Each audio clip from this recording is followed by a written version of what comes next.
Good morning and welcome to our daily reflection. My name is John Paton.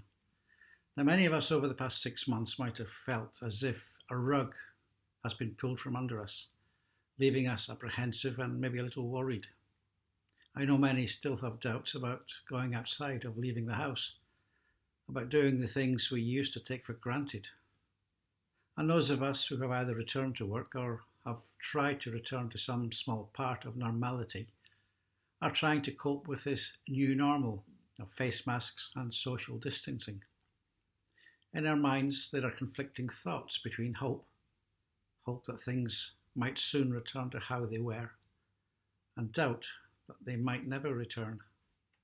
Even Old Testament prophets weren't spared those feelings. One of the most powerful was Elijah. He is a subject of the set readings for today that I've chosen to reflect on. The reading is taken from the book of 1 Kings, chapter 19. The Lord said to him, "Go back the way you came, and go to the desert of Damascus. When you get there, anoint Hazael, king over Aram. Also anoint Jehu, son of Nimshi, king of Israel. And anoint Elisha, son of Shaphat, from Abel, to succeed you as prophet.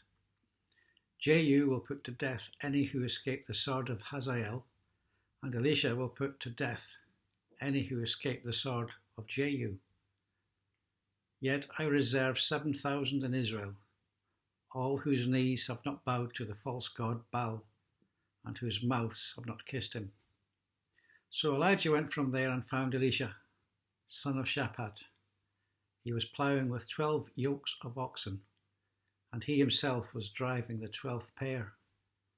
Elijah went up to him and threw his cloak around him. Elisha then left his oxen, ran after Elijah. "Let me kiss my father and mother goodbye," he said. "Then I will come with you." "Go back," Elijah replied. "What have I done to you?" So Elisha left him and went back. This is a word of the Lord. This is Elijah at the end of his time, his role as a prophet. But God here sends him to anoint not only Hazael and Jehu as kings of the kingdoms of Aram and Israel, but Elisha as his successor. He is feeling deeply depressed, alone, even suicidal. In this chapter's preceding verses, it's easy to see someone in the middle of what we would probably call today a mental health crisis. He had tried to run away as far as he could from what he saw as his problems, but they just followed him. The life of Elijah had certainly been eventful, to say the least. He'd had an industrial strength experience of God.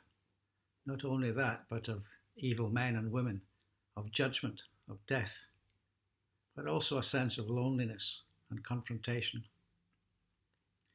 As well as praying for his nation to be faithful to God, his prayers had brought back to life the young son of a poor widow, and in a dramatic demonstration of God's power, he had called down fire from heaven. Powerful acts from a powerful prophet. It's easy with hindsight to see how all those experiences must have taken a great toll on him, demanding more from him than he felt he was able to give. So here he is now, physically exhausted, overwhelmed both emotionally and spiritually, just like many of us here are feeling today. On top of this global pandemic, we worry about friends, we worry about family, especially if they live far away from us. We worry about going to shops, we worry about our businesses, we especially worry about our schools. And on top of that, some of us can only worship remotely. So where does God fit in when life seems a struggle? We can follow the example of Elijah. For once he prayed not for others, but for himself. He's praying because he's desperate, feeling depleted and uncertain. Elijah had seen God show up in powerful ways. He had experienced God in a powerful wind. He experienced God in an earthquake and even in fire. Yet when he was at his lowest, he experienced God in a quiet whisper. If we sit quietly outside in the morning listen to the sound of the birds, it's easy to then conclude that those birds are a reminder of God's presence in our life, should we want it. Sometimes the morning might seem quiet. Sometimes the birds are loud and raucous. At times they might seem far away. Yet at other times we can hear them in a tree as if the tree is almost next to us. It's always different. But God's presence with us is never the same. But He's there just the same. When we begin to struggle with life, we should remember even powerful prophets like Elijah have followed that same path. And God is there in the midst of our struggle, as it was with Elijah.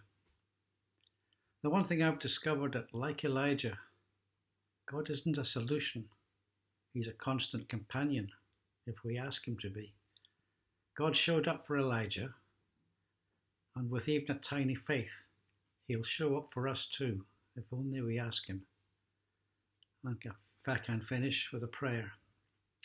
Oh Christ Jesus, when all is darkness, when we feel our weakness and our helplessness, give us a sense of Your presence, Your love and Your strength.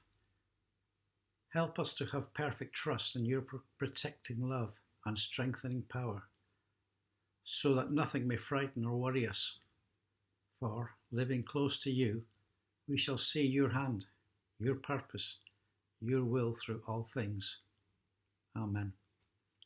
Now, whatever you do for the rest of the day, do it safely and with a smile. Thank you.